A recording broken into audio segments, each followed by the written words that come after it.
রব্বুল আলামিন প্রচন্ড বৃষ্টি হচ্ছে, বৃষ্টির ভেতরে তোমার বান্দারা ইয়া আল্লাহ পাগড়ি প্রদানের এই বরকতি অনুষ্ঠানে বসে রয়েছে, বৃষ্টির পানিতে ভিজতেছে।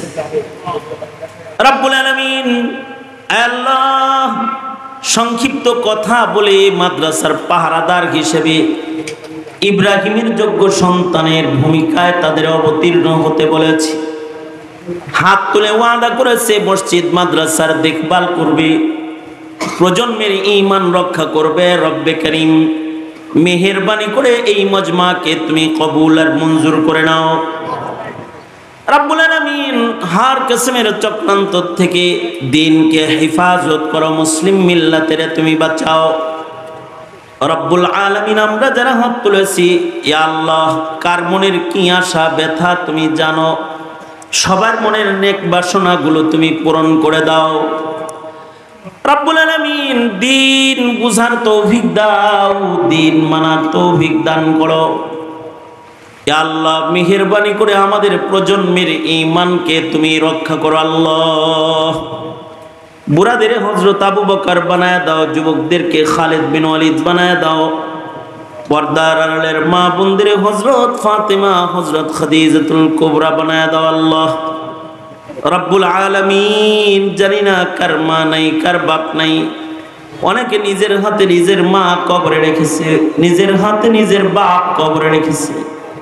জীবনে কোনো দিন মা বলে একটা ডাক যারা দিতে পারবে না, আব্বা ডাক যারা দিতে পারবে না, রব্বুল আলামিন তাদের মা বাবার কবর তুমি জান্নাতের বাগান বানায় দাও আল্লাহ। আলহামদুলিল্লাহ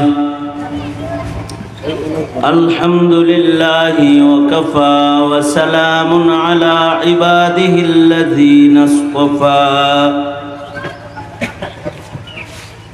أما بعد فأعوذ بالله من الشيطان الرجيم. بسم الله الرحمن الرحيم. ملة أبيكم إبراهيم وسماكم المسلمين. وقال النبي صلى الله عليه وسلم تركت فيكم أمرين لن تضلوا ما تمسكتم بهما كتاب الله وسنة رسوله أو كما قال عليه الصلاة والسلام. الحمد لله.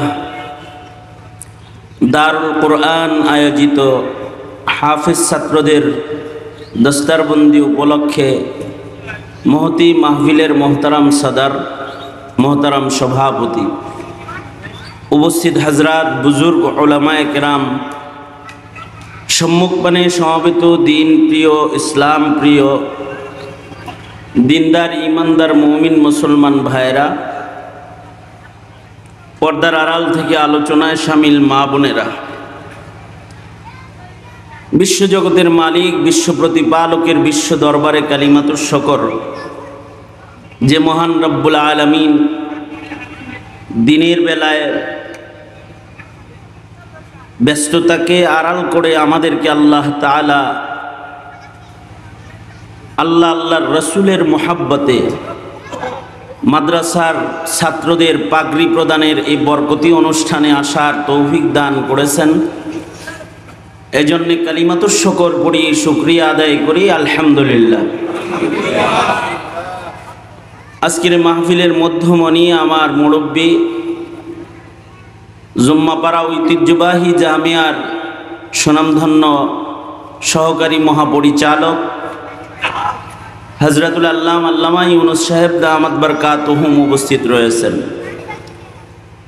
মূল মাকসাদ হলো মাদ্রাসার হাফেজ ছাত্রদেরকে একজন মুরব্বীর হাতে দস্তার পড়ানো,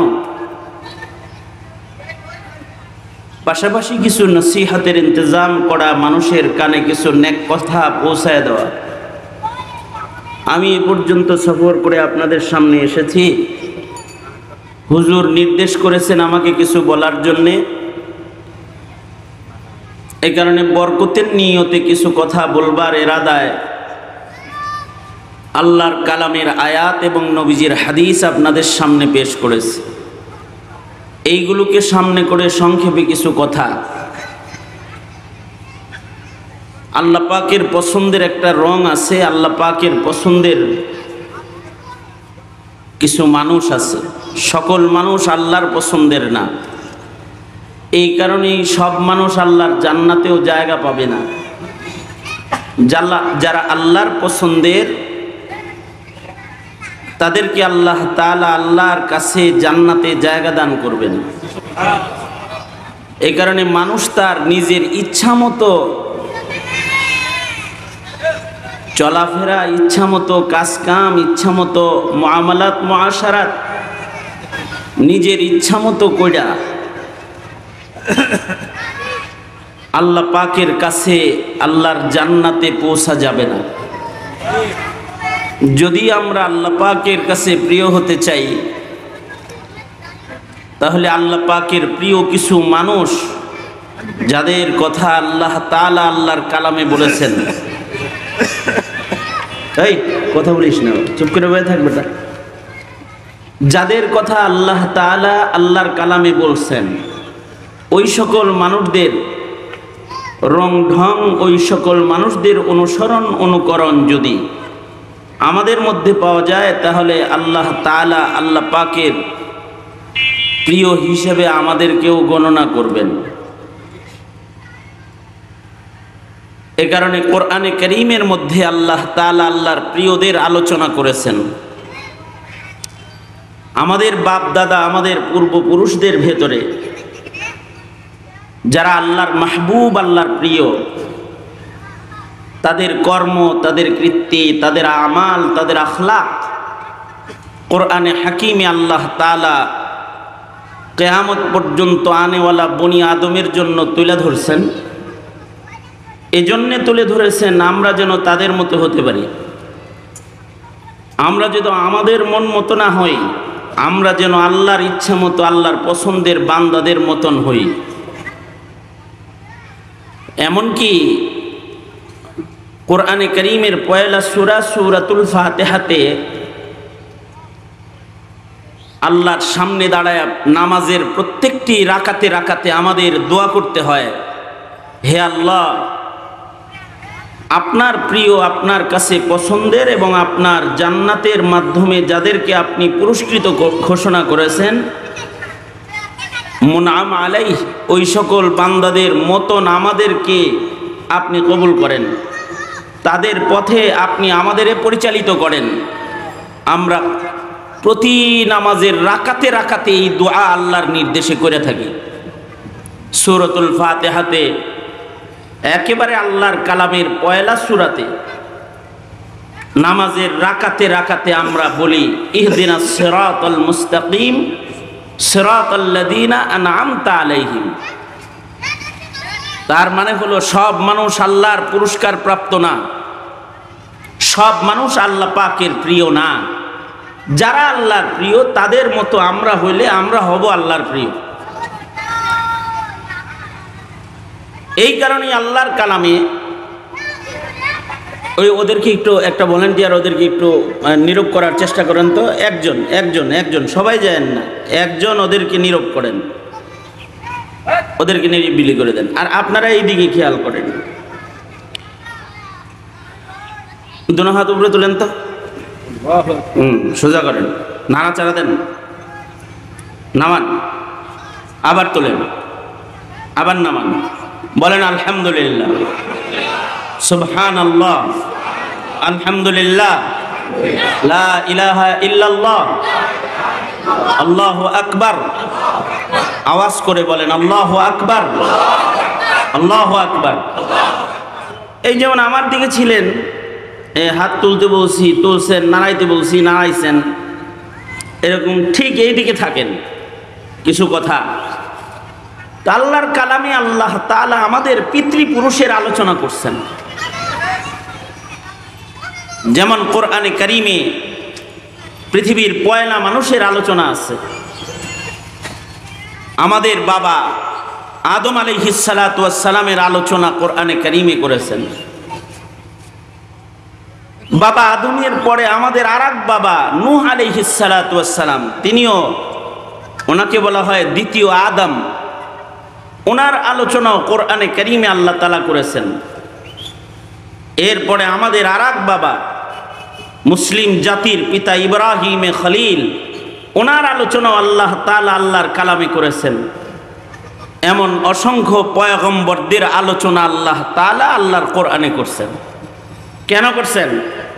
এমনি না, আমাদের পিতারা যেমন আমাদেরকে ওই রকম হওয়ার জন্য আল্লাহ তাআলা দিক নির্দেশনা প্রদান করেছেন। কারণ সন্তানের ভেতরে যদি বাবার কিছু গুণ না আসে, এই সন্তানকে যোগ্য সন্তান কয় না অযোগ্য কয়? হ্যাঁ, बाप का इल्म ना अगर बेटे पर अजबर हो तो पेशर काबिल मीरा से पिदर क्यों कर हो। डॉक्टर इकबाल বলেছেন, বাপের কিছু খাসলত যদি, কিছু ইলম যদি, কিছু স্বভাব যদি সন্তানের ভেতরে না আসে, তাহলে ওই সন্তান আর কিসের সন্তান? মুখে তো দাবি করি যে আমরা বাবা আদমের সন্তান, মুখে দাবি করি আমরা ইব্রাহিম খলিলের সন্তান, কিন্তু লক্ষণীয় বিষয় হলো যে তাদের গুণ আমাদের ভেতরে আছে না নাই। এ কারণে কোরআনে কারীমের মধ্যে কিন্তু আমাদের তিনজন বাবার আলোচনা আছে। আমাদের এক নাম্বার বাবা হলেন বাবা আদম আলাইহিস সালাতু ওয়াস সালাম, যিনি আবুল বাশার। পৃথিবীর যত মানুষ আছে সব মানুষের বাবা হলেন বাবা আদম। বাবা আদমের আলোচনাও আল্লাহ তাআলা কোরআনে কারীমে করে সন্তানদেরকে বুঝাইছেন, এরে আদম সন্তানেরা তোমরা কিন্তু তোমাদের বাবার কর্মগুলা কইরো। যেমন আমাদের বাবা আদমের কিছু কৃত্তি কর্ম, এর ভেতরে এক নাম্বার কাজ যেটা বাবা আদম দুনিয়াতে এসে এক নাম্বার কাম যেটা করেছেন, সেটা হলো বাবা আদম এই পৃথিবীতে সর্বপ্রথম সন্তানদের চিন্তা করছেন। আমরাও সন্তানদের চিন্তা করি, কিন্তু আমরা সন্তানদের ইহকালের চিন্তা করি, আর বাবা আদম হইল সন্তানদের পরকালের চিন্তা করছেন। আমাদের সন্তান আছে, আমরা আমাদের সন্তানদের চিন্তা করি, কিন্তু আমাদের চিন্তার ভেতরে থাকে যে আমার সন্তানটা আমার পরে কোন ঘরে বসবাস করবে, আমার চার ছেলের কোন ছেলে কোন জমির চাষাবাদ করবে, কারে কোন মার্কেটের মালিকানাটা দিয়ে দেয়া যায়, আমার পরে আমার এই সন্তান তার জীবিকা সন্ধানে কোন কাজ করবে। এইগুলো হলো আমাদের চিন্তা। আর আমাদের জন্ম হওয়ার আগেই আমাদের বাবা আমাদের চিন্তায়, আমাদের পরকালের চিন্তা করে আমাদের বাবা এই পৃথিবীতে সর্বপ্রথম কাজ যেটা করেছেন, কোরআন বলে যে আমাদের বাবা বাবা আদম সর্বপ্রথম মসজিদ নির্মাণ করছেন। আল্লাহ বলেন, ইন্না আউওয়ালা বাইতি উযিআ লিন-নাস, ইন্না আউওয়ালা বাইতি উযিআ লিন-নাস লাল্লাযী বিবাক্কাতা মুবারাকাও ওয়া হুদাল লিল আলামিন। ইন্না আউওয়ালা বাইতি উযিআ লিন-নাস লাল্লাযী বিবাক্কাতা মুবারাকাও ওয়া হুদাল লিল আলামিন। মানুষ হিসাবে আদম আলাইহিস সালাতু ওয়াস সালাম পৃথিবীতে সর্বপ্রথম একটা ঘর বানাইছেন। এই ঘরটা পৃথিবীর মানুষের বসবাসের জন্য বানান নাই, এই ঘরটা বানাইছিলেন পৃথিবীর মানুষের আখিরাত সোজা করার জন্য। এবং এই ঘরটাকে কেন্দ্র করে ওনার সন্তানরা আল্লাহমুখী থাকবে। আদম সন্তানরা এই ঘর কেন্দ্র করে রবের গোলামি করবে। এই প্রথম ঘর যেটা উনি বানিয়েছিলেন, আমরা আমাদের সন্তানদের জন্য 5 তলা বিল্ডিং, 3 তলা বাড়ি আর বাগান বাড়ি বানাই, কিন্তু আমাদের জন্য আমাদের বাবা মসজিদ বানাইছেন। আল্লাহু আকবার বলেন। কি বানাইছেন? মসজিদ বানাইছেন। বাবা আদমের পয়লা কাজ, বাবা আদমের প্রথম নির্মাণ একটা ঘর, যে ঘরটা বাবা আদম মক্কাতুল মুকাররমাতে বানাইছেন। বিবাক্কাতা মুবারাকা, মক্কা মুকাররমায়, মক্কা মুআজ্জামায় যে ঘর বাবা আদম বানাইছেন,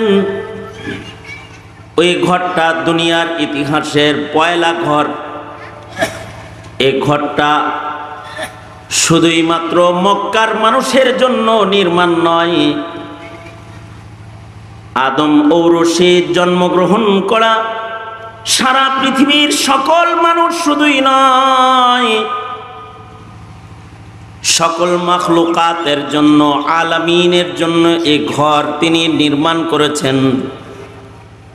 এ কারণে এই ঘরের শান হলো হুদাল্লিল আলামিন, অর্থাৎ আল্লাহ তাআলা রব্বুল আলামিন মুহাম্মাদুর রাসূলুল্লাহ সাল্লাল্লাহু আলাইহি ওয়াসাল্লাম রাহমাতুল লিল আলামিন। আর কাবা বাইতুল্লাহ বাবা আদমের নির্মিত ঘর হলো হুদাল্লিল আলামিন। আল্লাহ তাআলা যেমন রব্বুল আলামিন, শুধু মানুষের প্রভু না, মানুষের প্রতিপালক না, মানুষের রব না, শুধু সকল সৃষ্টির রব প্রতিপালক কে? আরো আস্তে করে কোন কে? আল্লাহ। সবকিছুর রব কে? তিনি রব্বুল আলামিন। আর আমাদের নবী মুহাম্মদুর রাসূলুল্লাহ সাল্লাল্লাহু আলাইহি ওয়াসাল্লাম শুধুই মাত্র আমাদের নবী না, মানুষের নবী না, নবীর আগে যত নবী আসছে তাদেরও নবী, পৃথিবীতে যত কিছু আছে তাদেরও নবী,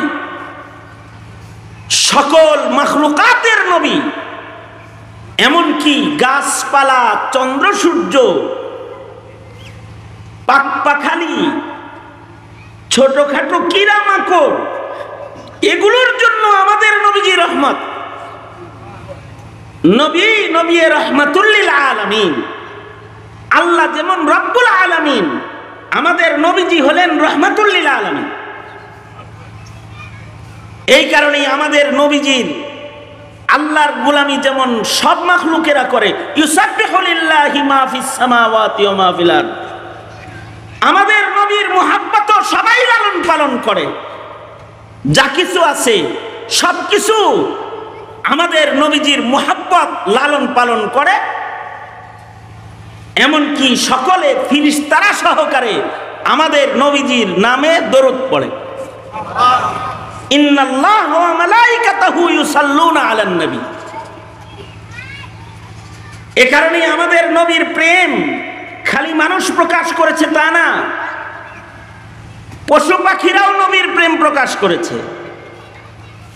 পাখিরা নবীজিকে নিজের ডানা দিয়ে ছায়া দিত, গাছেরা নবীজির জন্য ছায়া আগায় যেত।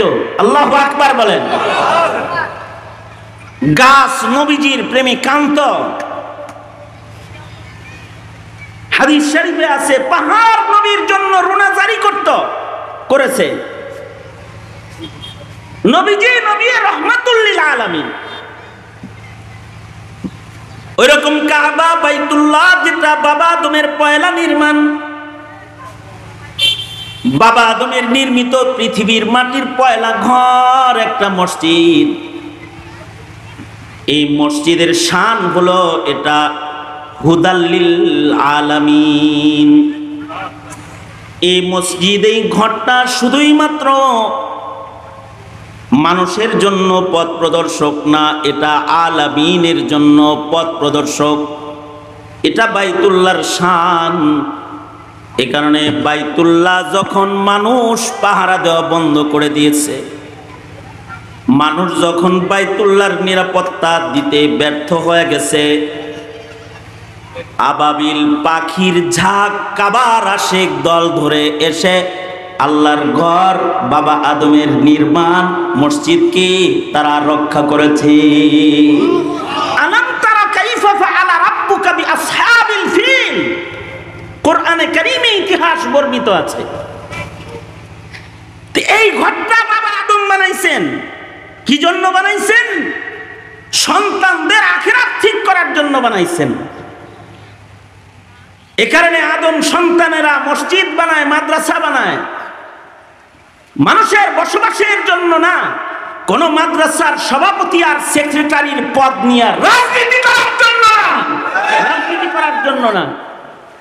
জমিনে আদম সন্তানকে দোজখের আগুন থেকে রক্ষা করার জন্য, তাদের আখিরাত গঠন করার জন্য। বাবা আদম মাদ্রাসা বানালেন, মসজিদ বানালেন। আদম আলাইহিস সালাতু ওয়াস সালাম আলামিনের জন্য একটি ঘর নির্মাণ করলেন। বাবা আদমের পরে নূহ আলাইহিস সালাম পর্যন্ত ইতিহাস লেখে 10 পুরুষ। কয় পুরুষ? 10 পুরুষ। এখনকার মানুষের হায়াত কম, এখনকার মানুষের হায়াত তো আর বেশি না। এখনকার মানুষের হায়াত কিরকম? 100 বছরের হায়াতের মানুষ আপনাদের মিঠাপুকুরে অনেক আছে, তো অনেক আছে, অনেক নাই, কম আছে। হ্যাঁ আছে কিছু, কিন্তু অধিকাংশ মানুষের হায়াত এখন ছোট হয়ে গেছে। মানুষের হায়াত এখন কম, 60, 70, 50, 55, এর ভেতরে এক পুরুষ শেষ। কিন্তু আগের যুগে এক পুরুষের হায়াত ছিল 1000 বছর, 1200 বছর, 1100 বছর। নূহ আলাইহিস সালাতু ওয়াস সালাম দাওয়াত দিবেন 950 বছর। সুবহানাল্লাহ, আগামীকালকে বললেন। এই বসছেন 2-4 বার সুবহানাল্লাহ বললেও কিছু নেকি হইবে, নেকি হবে। হ্যাঁ, 950 বছর খালি দাওয়াতই দিছেন। তার মানে মানুষের হায়াত তখন 1000-এর উপরে। ধরে নিলাম নূহ নবী পর্যন্ত 10 পুরুষের সবার হায়াত 1000-এর উপরে ধরে নিলাম। তাতে কত বছর হইল 10 পুরুষে? হ্যাঁ, 10,000 বছর। কি সময়টা কি একেবারে ছোট না মোটামুটি লম্বা? এই 10,000 বছর মানুষের পেট থেকে মানুষ জন্মগ্রহণ করেছে। প্রথম যুগে তো এইরকম জন্মাইতো না যে সিঙ্গেল সিঙ্গেল, আর 2-এর পরে আর নাই, নারী কেটে দাও, অথবা নিয়ন্ত্রণ করো, সন্তান প্রজনন বন্ধ করে দাও, জন্ম বন্ধ করে দাও, জন্ম নিয়ন্ত্রণ করো। এগুলো তো আর তখন ছিল না। বরঞ্চ সিস্টেমটা যেটা ছিল সেটা হলো একবারে জোড়া জোড়া হইতো। মা হাওয়ার পেট থেকে একটা ছেলে একটা মেয়ে হইতো, প্রথমবারের মেয়ে দ্বিতীয়বারের ছেলের সাথে বিয়ে হইতো, মানুষ নাই তো। তার মানে জোড়া জোড়া জন্মাইতো। জোড়া জোড়া যদি জন্ম হয়, আর যদি জন্ম নিয়ন্ত্রণের ফাইজলামি না হয়, তাহলে 10,000 বছরে জনসংখ্যা তাতে কি কম দাঁড়ায় না অনেক ভালোই দাঁড়ায়? আজ থেকে 40 বছর আগে প্রাইমারি স্কুলের বইয়ে লেখা ছিল বাংলাদেশের জনসংখ্যা 9 কোটি, 10 কোটি, 7 কোটি, এগুলো পাইছেন তাই না? এখন কত কোটি? হ্যাঁ, 17 কোটি, 22 কোটি। কয়দিন পরে আরো বেশি পাইবেন। এই যে বেশি পাইতেছেন, এটা কি জন্ম নিয়ন্ত্রণ বিহীন হালত নাকি জন্ম নিয়ন্ত্রণ পদ্ধতি সহ? হ্যাঁ, আগে এক সময় স্লোগান ছিল ছেলে মেয়ে 2 জনই যথেষ্ট। এখন মরে মরে এনজিওরা লিখে রেখেছে 1 জনই যথেষ্ট। এটা লিখে রেখেছে না? এই যে বাড়ল জনসংখ্যা, কত বছরে বাড়ছে? 100 বছর। মাত্র 40 বছরে যদি হয় জনসংখ্যা এরকম দ্বিগুণ, তাইলে ওই সময় 10,000 বছর যখন অতিক্রম করেছে, পৃথিবীতে মানুষের সংখ্যা কি খুব কম নাকি মোটামুটি হয়েছে? কিন্তু এত মানুষের ভেতরে আল্লাহ বলনেওয়ালা নাই। নূহ আলাইহিস সালাতু ওয়াস সালাম যখন দাওয়াত দিতেছেন, নবী আল্লাহর জিকির করতে কয়, জিকির করনেওয়ালা নাই।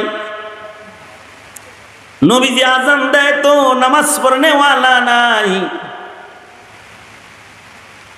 নবী আল্লাহর বিধান মানতে কয়, আল্লাহর বিধান মানতে মানুষের আগ্রহ নাই।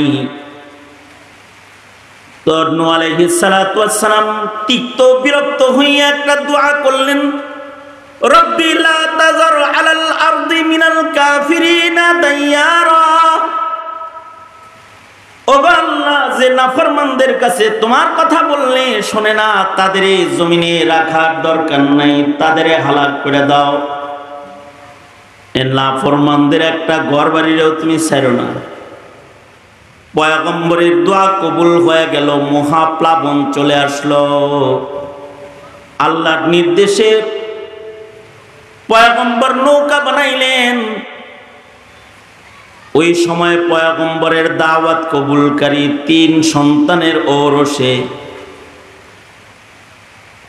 তাফসীর লেখে মাত্র 80 জন পুরুষ ও নারী যারা মুমিন, তাদেরকে নিয়ে পয়গম্বর নূহ আলাইহিস সালাতু ওয়াস সালাম নৌকায় আরোহণ করলেন। নৌকাটা নির্মাণকারী বানায়েছেন নূহ আলাইহিস সালাম। নির্দেশ হলো আল্লাহর নির্দেশে বানাইছেন। আর এই নায়ের ভেতরে কোনো বেঈমান ওঠার অধিকার রাখেন। এই নৌকায় শুধুই মাত্র তারা আরোহণ করবে যাদের ভেতরে ঈমান আছে, যাদের জবানে আছে লা ইলাহা ইল্লাল্লাহ, তারা আরোহণ করবে, বেঈমান আরোহণ করতে পারবে না। এখনকার লঞ্চ স্টিমারে তো নাস্তিক উঠে, মুরতাদ উঠে, বেঈমান উঠে। নূহ নবীর নৌকা ঈমানদার ছাড়া আর কারোর জায়গা নাই। সঙ্গত কারণে পয়গম্বর নূহের ঔরসের এক সন্তানও ঈমান না থাকার কারণে নাই জায়গা পায় নাই, পাহাড়ে আশ্রয় নিয়েছে। কিন্তু মহাপ্লাবন এটা সর্বোচ্চ গতিও, পানি উপরে উঠে গেলে সকল মানুষগুলো পৃথিবীতে যা ছিল বেঈমান সব পানিতে ডুইবা মরে গেছে, ঘর বাড়ি তছনছ হয়ে গেছে। নূহ আলাইহিস সালাতু ওয়াস সালামের এই প্লাবন থেমে গেলে, যখন নৌকা তীরে ভিড়েছে, 80 জন মুমিন যারা পয়গম্বর নূহ আলাইহিস সালামের 3 সন্তানের ঔরসে, এরা জমিনে নেমেছে। এবার পৃথিবীটা সেকেন্ড টাইম, দ্বিতীয়বার আবাদ হওয়া শুরু হয়েছে। অর্থাৎ এ কারণেই নূহ আলাইহিস সালাতু ওয়াস সালামকে দ্বিতীয় আদম বলা হয়। কিন্তু নূহ আলাইহিস সালাতু ওয়াস সালাম থেকে শুরু করে ইব্রাহিম আলাইহিস সালাম পর্যন্ত মশহুর কোন নবীর আগমন ঘটে নাই। মানুষগুলো আবার ধর্ম হারা হইতে হইতে সব আল্লাহর গোলাম না থেকে সব মূর্তি পূজক হয়ে গেছে, চাঁদের পূজাকারী হয়ে গেছে, সূর্যের পূজাকারী হয়ে গেছে। এবার আল্লাহর ফয়সালা হলো আল্লাহর গোলামদেরকে আল্লাহ তাআলা আরেকজন নির্বাচিত মানুষ দিয়ে আল্লাহর দিকে আহ্বান করবেন। জমিনে এখন আল্লাহ বলনেওয়ালা কেউ নাই, একজন আগমন করবেন আবার আল্লাহর পথে ডাকনেওয়ালা, আসমানের ফয়সালা, তিনি হবেন মুসলিম মিল্লাতের পিতা ইব্রাহিম খলিলুল্লাহ। ইব্রাহিম আসবে জমিনে, এটা যখন আসমানে আলোচনা হয়েছে, জিনেরা আগে আসমানের দরজা খোলা ছিল, উপরে যাইতে পারত।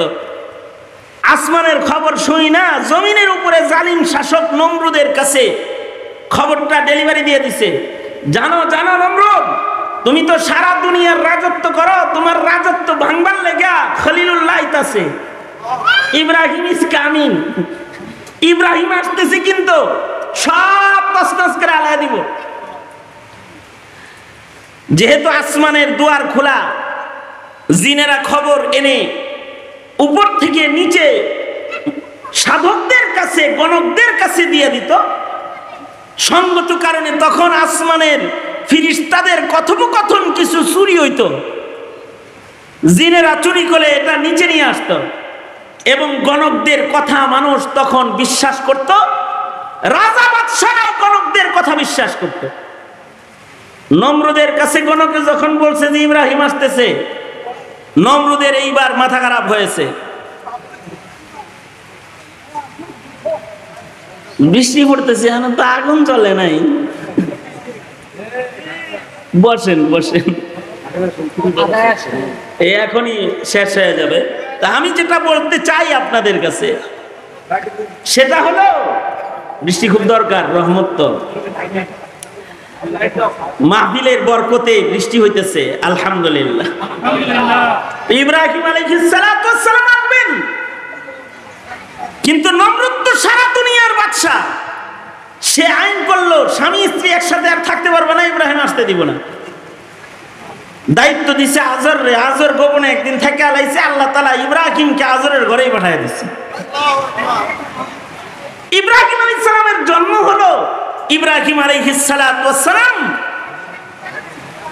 শিরক আর বহুত্ববাদকে তছনছ করে একাত্মবাদের ঝান্ডাকে উঁচু করলেন। এবং ইব্রাহিম আলাইহিস সালাম দিয়ে আল্লাহ তাআলা নূহ নবীর প্লাবনে যেই ঘরটা নির্মিত হয়েছিল হুদাল্লিল আলামিন হিসাবে, যেটা মাটির নিচে হারায় গেছে, এটাকে পুনর্নির্মাণ করলেন। বাহানা হিসাবে ইসমাঈলকে বনবাস দিলেন, সেথায় কুরবানির ইতিহাস করলেন, সাফা মারওয়ার ইতিহাস করলেন, জমজমের পানি ওখান থেকে বের করলেন। এবং ইব্রাহিম ইসমাঈল দিয়া আল্লাহ তাআলা আবার পুনরায় আল্লাহর বান্দাদেরকে আল্লাহর দিকে করার জন্য কাবা শরীফকে পুনর্নির্মাণ করলেন। ইব্রাহিম আলাইহিস সালাতু ওয়াস সালাম বাইতুল্লাহ নির্মাণ করলেন, অবশিষ্ট মাটি কিছু বেঁচে গেল, যেটা বাইতুল্লাহ নির্মাণের পরে কিছু অবশিষ্ট মাটি বালি বেশি হয়ে গেছে। আল্লাহ তাআলা নির্দেশ করলেন, ইব্রাহিম এই অবশিষ্ট এই মাটিগুলোকে তুমি বাতাসে ছুঁড়ে মারো, এই মাটির কণা যেখানে গিয়ে পড়বে, তুমি যেমন তোমার সন্তানদের জন্য, ইসমাঈলের জন্য, তোমার সন্তানদের জন্য আমার ইবাদতগাহ ঘর নির্মাণ করেছ, তোমার বাইতুল্লাহ নির্মাণের অবশিষ্ট মাটির একটি অংশ যেথায় পড়বে, সেখানে তোমার সন্তানরা তাদের প্রজন্মের ঈমান রক্ষার জন্য মসজিদ মাদ্রাসা করবে। এই জায়গাটায় যেখানে আপনারা বসেছেন, এটা ওই জায়গা, এই মসজিদ, এই মাদ্রাসা ওই জায়গা, যেই জায়গায় ইব্রাহিমের নিক্ষিপ্ত বালিকণা পড়ছে। ইব্রাহিম আলাইহিস সালাম যেমন সন্তানদের আখিরাত ঠিক করার জন্য মসজিদ মাদ্রাসা করেছেন, ওই রকম কিয়ামত পর্যন্ত ইব্রাহিমের সন্তানরা তাদের প্রজন্মের ঈমান রক্ষা করার জন্য এরকম মসজিদ মাদ্রাসা করবে। কারণ ঈমান চুরি করার জন্য বিজাতীয় আক্রমণ আর ইসলাম বিদ্বেষী আগ্রাসন, মুসলমানদের ঈমানকে তছনছ করে দেওয়ার চক্রান্ত হাতে চলছে, নীল নকশা জারি আছে। এই সময় ইব্রাহিমের সন্তানদের দায়িত্ব হলো নিজের প্রজন্মের ঈমান রক্ষা করার জন্য মসজিদ আবাদ করা, মাদ্রাসা প্রতিষ্ঠা করা। এই ধারাবাহিকতা যেই জমিনে চালু থাকে, সেই জমিন আল্লাহ পাকের রহমতে পরিপূর্ণ থাকে। এক সময় বুখারা, সমরকান্দ মসজিদ মাদ্রাসার রাজধানী ছিল, যেখানে সিহা সিত্তার হাদিস লেখা হয়েছে। এক সময় বাগদাদ তথা আরব বিশ্বের জায়গায় জায়গায় ইলমি দ্বীনের গবেষণাগার ছিল, যেখান থেকে মাযহাবের মাসাইল লেখা হয়েছে। সেই বুখারা, সমরকান্দকে আজ তালিম শূন্য করে দিয়ে শুকনো মরুভূমিতে রূপান্তরিত করেছে ইসলামের দুশ্মনেরা। আমাদের দেওবন্দি বাপদাদারা এই হিন্দুস্তান তথা ভারতবর্ষকে আবাদ করার জন্য দারুল উলুমের নিসবতে সারা ভারতবর্ষে মসজিদ মাদ্রাসার মাধ্যমে ভারতবর্ষের ঈমানকে তরতাজা করেছেন। এই তরতাজগি হালতকে বন্ধ করার জন্য সরকারি বেসরকারি সকল অপশক্তি আজ মসজিদ মাদ্রাসার পিছনে লেগেছে। আজকে মাদ্রাসার ছাত্রদের গলায় জঙ্গিবাদের তকমা লাগানোর জন্য চেষ্টা চলছে। যারা তাসবিহ আর কোরআন আর সুন্নত নিয়ে যাদের জীবন গড়া, তাদেরকে সন্ত্রাসী অথবা টেররার হিসাবে জাতির কাছে পেশ করে যারা শিক্ষাঙ্গনে প্রকাশ্যে দিবালোকে মানুষ হত্যাকারী, তাদেরকে দেশ পাহারাদার আর স্বাধীনতার সৈনিক হিসাবে পেশ করার চক্রান্ত চলছে। এই সময়ে আপনারা যারা এলাকার মানুষ, তাদের চোখ কান খোলা রাখতে হবে, মনে রাখতে হবে মসজিদ থাকবে মাদ্রাসা থাকবে তো প্রজন্মের ঈমান থাকবে, মসজিদ মাদ্রাসা থাকবে না তো প্রজন্মের ঈমান থাকবে না। মসজিদ মাদ্রাসা থাকবে তো হাফেজে কোরআন থাকবে, জানাজা পড়ানোর মানুষ থাকবে, সুন্নতি দাফনের তরিকা থাকবে, হালাল হারাম বেছে চলার মানুষ থাকবে। এগুলো থাকবে না তো দিনহীন এক মরুভূমিতে এক মানবতার জীবন যাপন কিন্তু করতে হবে। সঙ্গত কারণে জমিনের মানুষের ঈমান রক্ষায় সবাই সতর্ক অবস্থান নিতে তৈয়ার আছেন তো ইনশাআল্লাহ? এই মসজিদ মাদ্রাসাকে হেফাজত করবেন তো ইনশাআল্লাহ? কারা কারা ইনশাআল্লাহ এর পাহারাদারি করবেন? আল্লাহ তাআলা আপনাদেরকে কবুল করেন।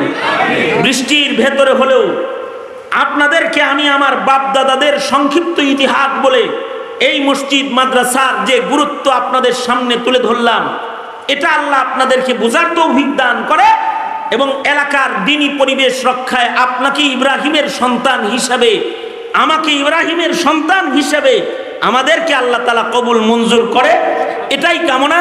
আল্লাহ তাআলা এই মজমাকে কবুল করেন। এই হাফেজ ছেলেগুলা যাদের মাথায় পাগড়ি দেওয়া হয়েছে তাদের কবুল করেন। এখন আমাদের মধ্যমণি, আমাদের মুরব্বী, উনি দোয়া করে দিবেন। মুখতাসার কথা বলবেন, দোয়ার মাধ্যমে শেষ হয়ে যাবে। হ্যাঁ, আপনি কিছু বলবেন? তো সবাই ইস্তিগফার করেন। আস্তাগফিরুল্লাহ রাব্বি মিন কুল্লি যামবি ওয়া আতুবু ইলাইহি লা হাওলা ওয়ালা কুওয়াতা ইল্লা বিল্লাহিল আলিয়্যিল আযীম। আস্তাগফিরুল্লাহাল্লাযী লা ইলাহা ইল্লা হুয়াল হাইয়ুল কাইয়্যুম ওয়া আতুবু ইলাইহি। আলহামদুলিল্লাহ আলা সাইয়্যিদিল আমবিয়া ওয়াল মুরসালিন মুহাম্মাদি ওয়া আলা আলিহি ওয়া আসহাবিহি আজমাইন। রাব্বুল আলামিন, প্রচন্ড বৃষ্টি হচ্ছে, বৃষ্টির ভেতরে তোমার বান্দারা ইয়া আল্লাহ পাগড়ি প্রদানের এই বরকতি অনুষ্ঠানে বসে রয়েছে, বৃষ্টির পানিতে ভিজতেছে। রাব্বুল আলামিন, আল্লাহ সংক্ষিপ্ত কথা বলে মাদ্রাসার পাহারাদার হিসেবে ইব্রাহিমের যোগ্য সন্তানের ভূমিকায় তাদের অবতীর্ণ হতে বলেছি।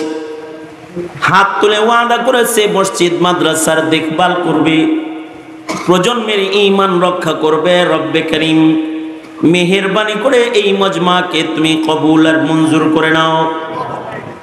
রাব্বুল আলামিন, হার কিসমের চক্রান্ত থেকে দ্বীনকে হেফাজত করো, মুসলিম মিল্লাতের তুমি বাঁচাও।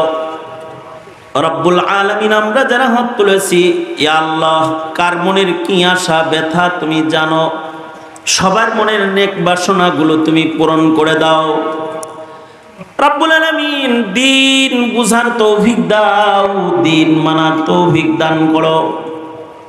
ইয়া আল্লাহ মেহেরবানি করে আমাদের প্রজন্মের ঈমানকে তুমি রক্ষা করো। আল্লাহ বুড়াদের হযরত আবু বকর বানায় দাও, যুবকদেরকে খালিদ বিন ওয়ালিদ বানায় দাও, পর্দার আড়ালের মা বোনদের হযরত ফাতেমা, হযরত খাদিজাতুল কুবরা বানায় দাও। আল্লাহ রব্বুল আলামিন, জানি না কার মা নাই, কার বাপ নাই, অনেকে নিজের হাতে নিজের মা কবরে রেখেছে, নিজের হাতে নিজের বাপ কবরে রেখেছে।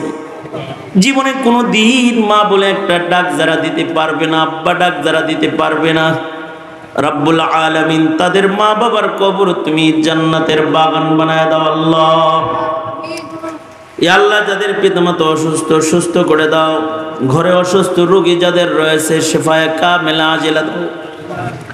এই এলাকায় সুন্নতের হাওয়া চালু করে দাও, হার কিসমের শিরক আর বিদআত থেকে হেফাজত করো।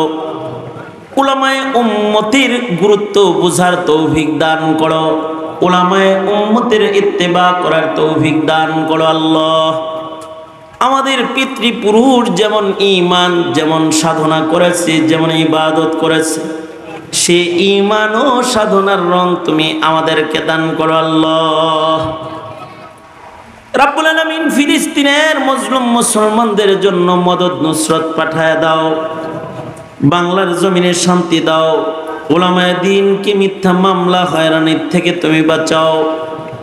রাব্বুল আলামিন সাকিনা বর্ষণ করো, গজব থেকে আমাদের তুমি রক্ষা করো।